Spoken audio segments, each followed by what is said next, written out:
So Apple just added some new MacBooks to their store, which would be amazing if only I could afford it. So in case you haven't seen any videos about this yet, there are a couple more additions to the MacBook lineup, and I'm not gonna lie, they look really promising. The Geekbench scores are through the roof, crushing even their top tier models from 2018, and you might be thinking if you should make that upgrade. Well, if you've got the money and you want the best of the best, I don't see why not. Okay, that's the end of the video. Hope you guys enjoyed it. Thumbs if you liked it, subs if you loved it. I'll see you guys next time.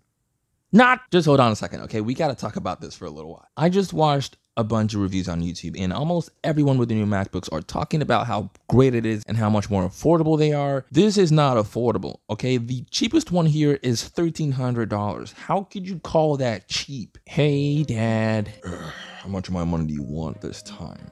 I just need $1,300 for a new MacBook, that's all.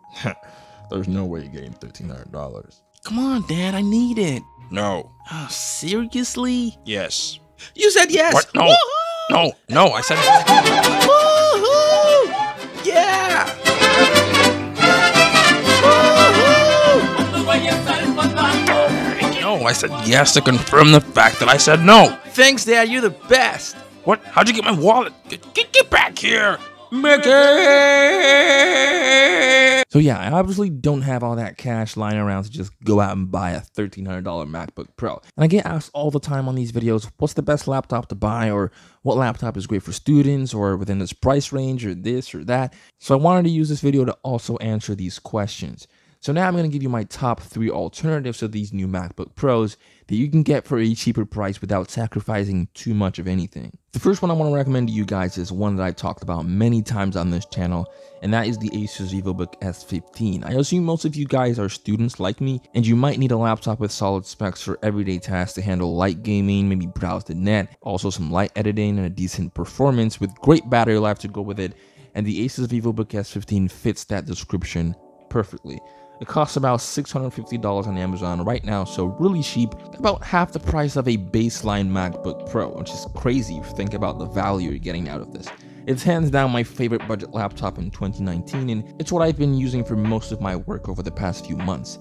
It's not the most powerful laptop out there, but you'd be surprised how well this thing handles 4K video streaming and 1080p edits in DaVinci Resolve. Now I know it's running Windows, and a lot of people might actually want to pay a premium price just to get something with that Apple logo behind it, unless you're this guy, of course. But if you want to get out of that ecosystem and try something new, then the Acer VivoBook S15 is the cheapest, best way to do it. Next up is a slightly more powerful beast, and that is the MacBook Air from Apple.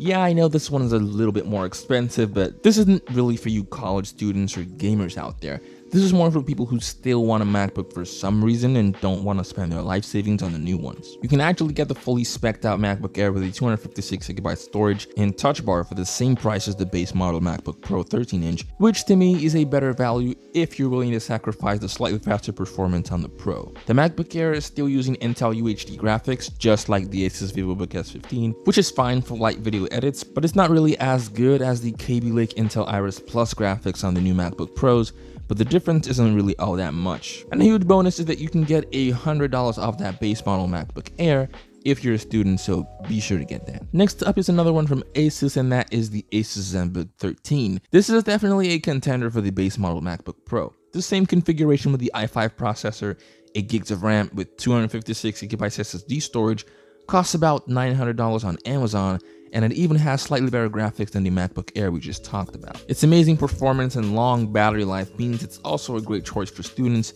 and also a great choice for gaming, as it does have its own dedicated graphics card. This isn't really a review, so I'm not going to talk much about it, but this is definitely a laptop worth checking out if you really don't want to get an overpriced MacBook. Overall, I'd say don't get the new MacBook Pros just yet, until you watch some reviews and find out if it's actually worth the upgrade. Okay, I hope you found this video helpful. Leave a like if you liked it, and subscribe to keep seeing more videos from this channel. Also, leave a comment down below if you have any questions or any video ideas. I'd love to check those out. And come back next Friday for the next video, and I'm gonna catch you guys in the next video. Peace out.